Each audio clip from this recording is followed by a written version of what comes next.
ಇದೆ bed community ಕೂಡ ಇಂಥ ಈ ಮರ ಹೆಂಗ್ ಅಡ್ಡ ಬಂದಿದೆಯಲ್ಲ ಆ ಟೈಪ್ ಜನ ಇರ್ತಾರೆ. ಅವ್ರನ್ನ ಯಾರನ್ನು ತಲೆ ಕಡ್ಸ್ಕೊಂಡ್ ಸುಮ್ಮನೆ ಹೋಗ್ತಿರ್ಬೇಕು. ಇಲ್ಲಿ ಹಿಂಗ ಅರ್ಧ ಹಿಂಗ್ ಇಲ್ಲಿ ಹೋಗ್ಯತ್ ನೋಡ್ರಿ. ಇವತ್ತು ಗೋಕರ್ಣ ತಂದಿದ್ದೀವಿ. ತಾಂಡವ ಈ ಸತಿ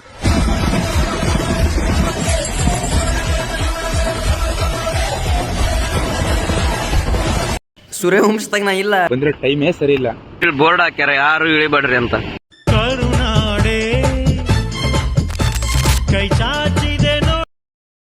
ಹೋಗ್ತಾ ಇದೀವಿ ಟ್ರಿಪ್ಗೆ. ವೇಟ್ ಮಾಡಿ, ಜಾಗ ತೋರಿಸ್ತೀವಿ. ಓಕೆ. ಮುಗಿಲ ಬಾನಗಲ ಓಲೆಯಲಿ ಹೃದಯ ಇಡುವೆ ನೀಡಿರುವೆ. ಅಪ್ಪೆ ಥ್ಯಾಂಕ್ ಯು ಸೋ ಮಚ್. ಅಣ್ಣ ನಮ್ದು ಯೂಟ್ಯೂಬ್ ಚಾನಲ್ ಇದೆ ಬೆಡ್ ಕಮ್ಯುನಿಟಿ. ಮಂಚಿಕೆರೆಯಲ್ಲಿ ತಿಂಡಿ ತಿನ್ನೋಣ ಅಂತ ಬಂದಿದ್ವಿ. ತಿಂಡಿ ತಿನ್ನನ್ರಿ, ನೆಕ್ಸ್ಟ್ ಮುಂದೆ ಹೋಗೋಣ. ಅಲ್ಲೇ ತಿಂಡಿ ತಿನ್ನಕತ್ತಿರಲ್ಲ, ಸೂರ್ಯವಂಶದಾಗ ನಾ ಇಲ್ಲ. ಸೂರ್ಯವಂಶದಾಗ ಇರೋದು ಇಷ್ಟೇ ಜನ. ನಾನು ಕೂತ್ಕೊಳ್ಳೋ ಚೇರೆ ಓದ್ಬಿಟ್ರು ನಂಗೆ. ಸೂರ್ಯವಂಶದಲ್ಲಿ ಆ್ಯಡ್ ಏನಾಗಿಲ್ಲ. ಅದರ ಫ್ಯಾಮಿಲಿ ಒಳಗೆ ನಾನು ದತ್ತಕ್ಕೆ ತಗೊಂಬಿಡ್ರಿ. ಇದು ದತ್ತಕ್ಕೆ ತಗೊಳ್ಳೋ ಮಗನೇ ಇದು ಕಟ್ರಿ. ತಾನ್ ಖಾಲಿ ಆದ್ರೆ ನಮಗೆ ಮಜಾ ಕೊಡೋ ಈ ಲಾಲಿಪಾಪ್. ತಾನು ಉರ್ದು ಖಾಲಿ ಆದ್ರೂ ಬೆಳಕು ಕೊಡೋ ದೀಪಕ್ಕಿರೋ ವ್ಯಾಲ್ಯೂ, ತಾನು ಖಾಲಿ ಆದ್ರೂ ಇನ್ನೊಬ್ಬರಿಗೆ ಖುಷಿ ಕೊಡೋ ಈ ಲಾಲಿಪಾಪ್ಗಿಲ್ಲ. ಹಂಗೆ ರೋಡಲ್ಲಿ ಹೋಗ್ತಾ ಇದ್ವಿ ರೀ.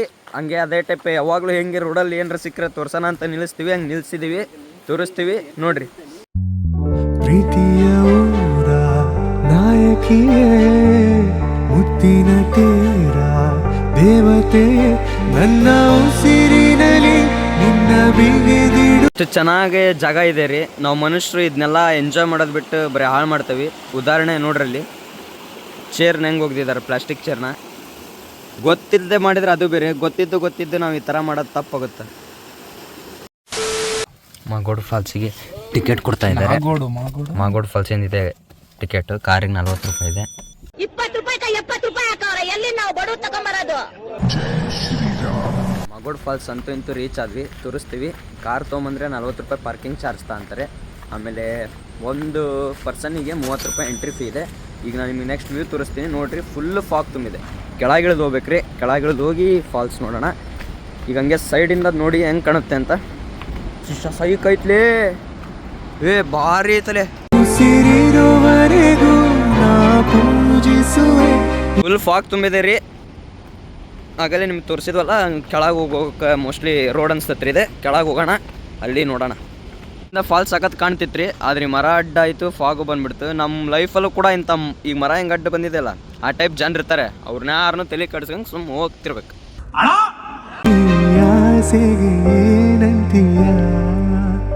ನನ್ನ ಭಾಷೆಗೆ ಡಿಸಪಾಯಿಂಟ್ಮೆಂಟ್ ಆತ್ರಿಪ್ಪ. ಇಲ್ಲಿ ಫುಲ್ ಫಾಗ್ ತುಂಬೈತಿ, ಏನು ಕಾಣಕ್ಕೆ ಆಗಲೇ ಕ್ಲಿಪ್ಸ್ನಾಗ ಏನು ತೋರಿಸಿದ್ನಲ್ಲ ಅಷ್ಟ ಕಂಡಿದ್ದು. ಇದೇ ಡೆಡ್ ಎಂಡ್ ಐತಿ. ಇಲ್ಲಿಂದ ಕೆಳಗೆ ಹೋಗ್ಬೋದು, ಆದ್ರಲ್ಲಿ ವಾಚ್ಮ್ಯಾನ್ ಅದರ ಭಯಕತ್ರ ಹೋಗ್ಬೇಡ್ರಿ ಅಂತ. ಹಂಗಾಗಿ ಇಲ್ಲಿಂದ ನಾ ಇಷ್ಟ ನೋಡೋದು. ಕಾಣಕ್ಕೋಲ್ದ್ರಿ, ಗಂಡು ನಸೀಬ್ರಿ ನಮ್ದು. ಫುಲ್ ಫಾಗ್ ತುಂಬೈತ್ರಿ, ನೋಡೋಕ್ಕಾಗಲಿಲ್ಲ. ಅದೇ ಕ್ಲಿಪ್ಸ್ ಹಾಕ್ಯನಲ್ಲ ಅಷ್ಟೇ ಕಂಡಿದ್ದು. ಕೆಳಗೆ ಬಂದರೆ ಫುಲ್ ಇಲ್ಲಿ ತುಂಬೈತಿ. ಹಂಗಾಗಿ ವಾಪಸ್ ಹೊಂಟೇವ್ರಿ. ನೆಕ್ಸ್ಟ್ ಯಾವಾರ ಜಾಗಕ್ಕೆ ಹೋಗ್ಯಾವಲ್ಲ, ನೋಡೋಣ ಅಲ್ಲಿ ಏನಾಕತ್ರಿ. ಈಗ ಸ್ವಲ್ಪ ಕಮ್ಮಿ ಆತ್ರಿ, ಚೆನ್ನಾಗಿ ಕಾಣಕತ್ತೈತಿ. ಇಲ್ಲಿ ಹಿಂಗೆ ಅರ್ಧ ಹಿಂಗೆ ಇಲ್ಲಿ ಹೋಗ್ಯತ್ ನೋಡ್ರಿ.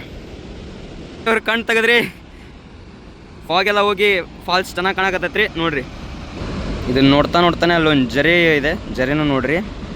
ಪ್ರೀತಿಯ ಊರ ನಾಯಕಿಯೇ, ಮುತ್ತಿನ ತೇರ ದೇವತೆ, ನನ್ನ ಉಸಿರಿನಲ್ಲಿ ನಿನ್ನ ಬಿಗಿದಿಡುವೆ. ಉಸಿರಿರುವವರೆಗೂ ನಾ ಪೂಜಿಸುವೆ ಈ ಆಸೆಗೆ. ಇವತ್ತು ಗೋಕರ್ಣ ತಂದಿದ್ದೀವಿ. ಗೋಕರ್ಣ ಗುಡಿ, ಬೀಚ್ ಎಲ್ಲ ನೋಡೋಣ ಹೆಂಗಿರುತ್ತೆ ಅಂತ ಇದೆ. ಮಹಾಬಲೇಶ್ವರ ದೇವಸ್ಥಾನ ಐತ್ರಿ. ಆ ಮಹಾಬಲೇಶ್ವರ ದೇವಸ್ಥಾನದಾಗ ಶಿವನ ಆತ್ಮಲಿಂಗ ಐತ್ರಿ. ಆ ಶಿವನ ಆತ್ಮಲಿಂಗನ ಮಹಾಬಲೇಶ್ವರ ರೀ. ಅದಕ್ಕೊಂದು ಸ್ಟೋರಿ ಐತ್ರಿ. ಶಿವನ ಆತ್ಮಲಿಂಗ ಇಲ್ಲಿ ಹೆಂಗೆ ಬಂತು ಏನಂತ ಅದನ್ನ ಸಿಂಪಲ್ ಆಗಿ ಹೇಳ್ತಾನೆ ನೋಡ್ರಿ. ಏನಂತಂದ್ರ, ರಾವಣನ ತಾಯಿ ಸಮುದ್ರದ ಹತ್ರ ಮರಳ್ನಾಗ ಹೋಗಿ ಲಿಂಗು ಮಾಡಿ ಪೂಜೆ ಮಾಡ್ತಿರ್ತಾಳ.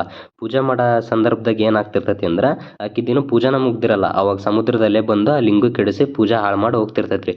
ದಿನ ಇದೇ ರೀತಿ ಆದಾಗ ಬೇಜಾರಿಂದ ಇದನ್ನ ಪ್ರಾಬ್ಲಮ್ ರಾವಣನ ಹತ್ರ ಹೇಳ್ಕಂತಾಳ.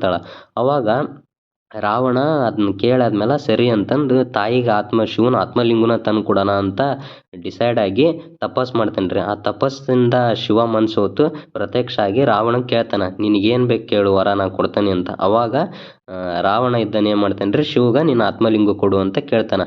ಅವಾಗ ಶಿವ ಆತ್ಮಲಿಂಗ ಕೊಟ್ಟು ಒಂದು ಕಂಡೀಷನ್ ಹಾಕ್ತೇನೆ ರೀ. ಏನು ಕಂಡೀಷನ್ ಅಂತಂದ್ರೆ, ನೀನು ಇದನ್ನೆಲ್ಲ ಪ್ರತಿಷ್ಠಾಪನೆ ಮಾಡ್ಬೇಕು ಅಂತದೆಯಲ್ಲ ಅಲ್ಲೇ ಹೋಗಿ ಸೀದಾ ಇಡು, ಅಲ್ಲಿ ಅದನ್ನ ಬಿಟ್ಟು ನಡುವೆ ನೀ ಎಲ್ಲರ ಇಟ್ಟಿ ಅಂದ್ರೆ ಅದು ಅಲ್ಲೇ ಪ್ರತಿಷ್ಠಾಪನೆ ಆಕತಿ ಅಂತ ಹೇಳಿ ಕಳಿಸ್ತಾನೆ ರೀ.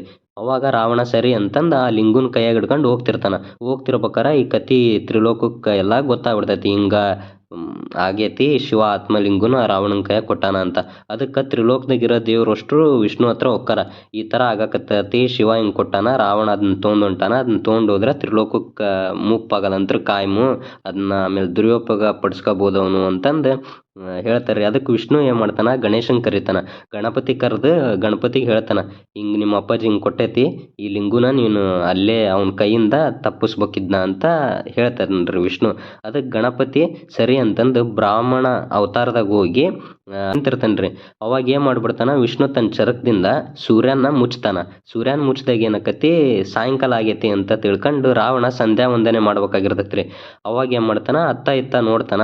ಅವಾಗ ಅಲ್ಲಿ ಈ ಬ್ರಾಹ್ಮಣನ ಅವತಾರದಲ್ಲಿ ಗಣಪತಿ ನಿಂತಿರ್ತಾನೆ. ಗಣಪತಿ ಕೈಯಾಗ ಅದನ್ನ ಕೊಟ್ಟು, ಆ ಲಿಂಗುನ ಇದು ನೆಲ ಮೇಲೆ ಇಡಬೇಡ, ನಾ ಬಂದು ಇಸ್ಕಂತೀನಿ ಅಂತಂದು ಸಂಧ್ಯಾ ವಂದನೆ ಮಾಡಕ್ಕೆ ಹೋದಾಗ ಗಣಪತಿ ಬ್ರಾಹ್ಮಣ ವೇಷದಾಗಿದ್ದ ಗಣಪತಿ ಏನು ಮಾಡ್ತಾನೆ ರೀ, ಅದು ನೆಲ ಮೇಲೆ ಇಟ್ಟು ಬಿಡ್ತಾನೆ. ಹೋಗ್ಬಿಡ್ತಾನೆ ರೀ. ಅದು ರಾವಣಗೆ ಗೊತ್ತಾಗ್ಬಿಡ್ತೈತಿ ಅವನಿಗೆ ಹಿಂಗೆ ನೆಲ ಮೇಲೆ ಇಟ್ಟಾನ ಅಂತ. ಭಾಳ ಸಿಟ್ಟು ಬಂದು ಏನು ಮಾಡೋಕ್ಕಾಗಲ್ಲಲ್ರಿ. ಮತ್ತು ಶಿವ ನೋಡಿದ್ರೆ ಕಂಡೀಷನ್ ಹಾಕಿರ್ತಾನೆ ನೆಲ ಮೇಲೆ ಇಡಂಗಿಲ್ಲ ಅಂತ. ಆಮೇಲೆ ಅದನ್ನ ನೆಲ ಮೇಲಿಂದ ತಗೋಣಕ್ಕೆ ಹೋಗ್ಕಂಡ್ರಿ, ಕೀಳಕ್ಕೆ ಪ್ರಯತ್ನ ಪಡ್ತಾನೆ. ಆದ್ರೆ ಅದಲ್ಲೇ ಪ್ರತಿಷ್ಠಾಪನೆ ಆಗಿರ್ತೈತಿ ರೀ. ಎಷ್ಟು ಅವನ ಮೇಲೆ ತಕ್ಕಿದ್ರು ಬರಲ್ಲ. ಅದಕ್ಕೆ ಮಹಾಬಲೇಶ್ವರ ಅಂತ ಹೆಸರು ಬರ್ತೈತಿ ರೀ ಇದಕ್ಕೆ. ಇದೇ ರೀ ಸ್ಟೋರಿ. ಆ ಬ್ರಾಹ್ಮಣ ಅವತಾರದಾಗ ಬಂದಿರೋ ಗಣಪತಿ ಅಲ್ಲಿ ಅದನ್ನ ಪ್ರತಿಷ್ಠಾಪನೆ ಮಾಡ್ತಾನೆ. ಹಂಗಾಗಿ ಇಲ್ಲೊಂದು ಗಣಪತಿ ಗುಡಿನೂ ಐತ್ರಿ. ಈ ಮಹಾಬಲೇಶ್ವರ ಏನೈತಲ್ರಿ ಅದು ದೇವರು, ಅದು ಶಿವನ ಆತ್ಮಲಿಂಗು ರೀ. ಇದಿಷ್ಟು ಈ ಗೋಕರ್ಣ ಮಹಾಬಲೇಶ್ವರ ದೇವಸ್ಥಾನ ಸ್ಟೋರಿ ರೀ. ನಾವು ಬೀಚಿಗೆ ಬಂದು ದೇವಸ್ಥಾನಕ್ಕೆ ಬಂದು ಗೊತ್ತಿಲ್ಲ ನೋಡ್ರಿ. ಅಲ್ಲೋಡ್ರಿ ಕಂಚ ಹೊಡ್ಕೊ ಬಂದೆ ನಾವು. ಇಂಥವ್ರೆಲ್ಲ ಕರ್ಕೊಂಡು ಟ್ರಿಪ್ ಮಾಡಕ್ಕೆ ಬರ್ತೀವಿ. ಸಮಾಜದೊಳಗಡೆ ಹಿಂಗೂ ಇರ್ತಾರ ಅನ್ನುವಂಥದ್ದು ಅನ್ನಿಸ್ತು. ಕೂಡ್ಲು ಬೀಚ್ ನೋಡ್ರಿ, ದಿನ ಸ್ಟಾರ್ಟಿಂಗ್ ಎಂಟ್ರೆನ್ಸು ಬೀಚ್ ತೋರಿಸ್ತೀವಿ. ನಮ್ಮ ನಸೀಬ್ ಎಷ್ಟು ಕಾಲ ಐತಿ ಅಂದ್ರೆ, ನಿನ್ನೆ ಆ ಫಾಲ್ಸಿಗೆ ಹೋದ್ವಿ, ಮಾಗೋಡ್ ಫಾಲ್ಸಿಗೆ. ಅಲ್ಲಿ ಮಳೆ ಬಂದು ಫಾಗ್ ತುಂಬ್ಕಂತ ಅದನ್ನು ಕರೆಕ್ಟಾಗಿ ನೋಡೋಕ್ಕಾಗಲಿಲ್ಲ. ಇವತ್ತು ಇಲ್ಲಿ ಬಂದೀವಿ, ಇಲ್ಲಿ ಮಳೆ ಮಾಡಕ್ಕೆ ಬೀಚ್ನಾಗ ಆಡೋಣ ಅನ್ಕೊಂಡ್ರೆ ಮಳೆ ಬಂದರೆ ಇನ್ನೇನು ಬೀಚ್ನಾಗ ಆಡೋದು. ನಿಮ್ಮ ಕಂಟಿನ್ಯೂಸ್ ನಾವು ಬಂದರೆ ಟೈಮೇ ಸರಿ ಇಲ್ಲ.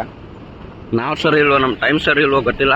ಮಗ ನಿನ್ ಟೈಮ್ ಸರಿ ಇಲ್ಲ ಕಣ, ಬ್ಯಾಡ್ ಟೈಮ್ ಬಂದು ನಿಂಗೆ ಲಿಕ್ಕಿಸ್ಕೊಟ್ಬಿಟ್ಟಿದೆ. ಮುಂಗಾರು ಮಳೆಯ ಆರಂಭದ ತಿಂಗಳಾದ ಜೂನ್, ಜುಲೈ, ಆಗಸ್ಟ್ನಲ್ಲಿ ಸಮುದ್ರ ಅಲೆಗಳ ಅಬ್ಬರ ತೀವ್ರವಾಗಿರುವುದರಿಂದ ಸಮುದ್ರಕ್ಕಿಳಿಯುವುದು ನಿಷೇಧಿಸಲಾಗಿದೆ. ಅಂತಾರೆ. ಒಂದು ಗಂಡು ನಸೀಬ್ ಕತೆ ಅಂತ ಮಾಡಿದ್ವಿ, ಆದ್ರೆ ಇಲ್ಲಿ ಬೋರ್ಡ್ ಹಾಕ್ಯಾರ ಯಾರು ಇಳಿಬೇಡ್ರಿ ಅಂತ. ಸುಮ್ಮನೆ ನೋಡ್ಬೇಕಷ್ಟೇ, ಇನ್ನೇನು ಮಾಡಕ್ಕಾಗಲ್ಲ. ನನಗಂತೂ ಈ ಜೀವನವೇ ಬೇಸರವಾಗಿ ಹೋಗ್ಬಿಟ್ಟಿದೆ. ಏನಂತೀಯ ನನ್ನ ಭಾಷೆಗೆ ಹೂವಂತೀಯ.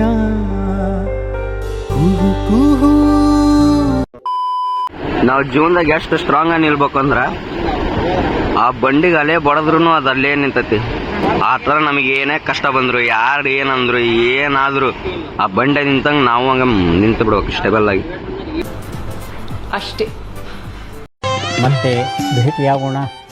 ನಮಸ್ಕಾರ.